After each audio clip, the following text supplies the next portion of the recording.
Thank you, Mr. Kennedy. I want to ask you some questions about staff reduction and kind of the timing of it. You were confirmed by the Senate on February 13th, so I'm sort of assuming that things happened before you were confirmed were other people's work.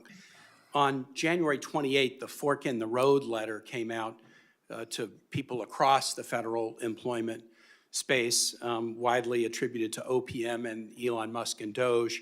But that was before you were confirmed, so you had nothing to do with the Fork in the Road letter, correct? Correct. Okay. You were confirmed on February 13. On February 14, one day later, HHS announced that 3,500 probationary employees were going to be laid off. I know you're a hard worker, but am I right to assume that in the one day between your confirmation and the next day, you weren't the primary decision maker about laying off probationary employees at HHS?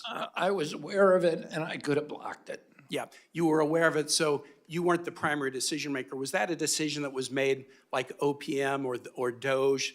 And because it wasn't just HHS, it was all federal agencies who would lay off probationary. Do you know where that decision was? I had my full upper staff in place before I got there. Right, but did they make the decision, or was it White House and Doge to lay off probationary employees? They made the decision. My staff made the decision, Okay. although Doge came in and Doge gave us information that we wouldn't otherwise have had access. Okay, next we go to April 1st. I can also say this. No, all I asked was if you made it, and you answered the question, and I appreciate it. April 1, HHS RIFs 10,000 employees effective June 2. Now, by this point, you had been secretary for about 6 weeks. A few days after that announcement, HHS staff briefed our staff, the Senate help staff, and basically, just here's some highlights.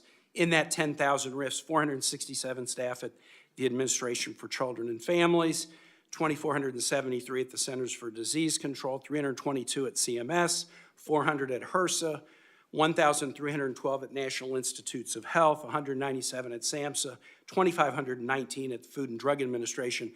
By now, you've been secretary for 6 weeks, so this was RIFs, not the forks, but you were involved in the decision about these 10,000 RIFs, correct? Yes. And in tandem with your leadership team, correct? Yes. Yes. And as I said before, I pushed back on certain ones and canceled certain ones. Yeah.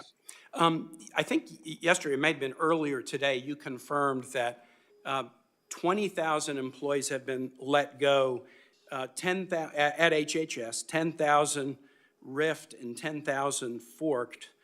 Do you know how many of the 20,000 were veterans? No, I do not. That is a fact that's very easy to determine from someone's personnel file. So I'm going to ask that question for the record. We are finding across the government that veterans are disproportionately being let go, A, because they're a higher percentage of the federal workforce, and B, they're a dramatically higher percentage of probationary employees because they leave military service after 10 or 25 years, and then they're probationary new employees when they join the civilian service. So I want to find the answer to that question.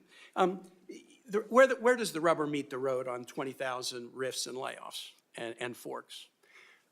In people not getting cancer trials, and I appreciate your willingness to help Senator Murray's constituent, in state grants being canceled, in Virginia losing $425 million in funding to the Virginia Department of Health. But here's a small example. All of our offices do casework. All of them do casework. And we get requests from constituents all the time. CMS is the largest agency in the federal government. Its budget is nearly twice the size of the Pentagon. And people who depend on Medicaid, Medicare, and the S-CHIP program really, really depend on it. And it's the most consistent in the top 3 or 4 in terms of constituent requests to my office. Answer this question about Medicare or Medicaid or the S-CHIP program. In every administration I've served with, Obama, Trump 1, Biden, I get answers to questions on behalf of constituents. I may not get them as fast as I like, and sometimes I like the answer and sometimes I don't.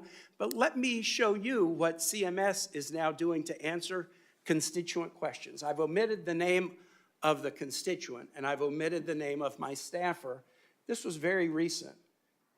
A hardworking retiree, patriotic tax-paying American who's on Medicare wrote to ask CMS a very simple question about Medicare. Couldn't get an answer. Asked us to reach out. We reached out to the Medicare Part C and D congressional liaison office.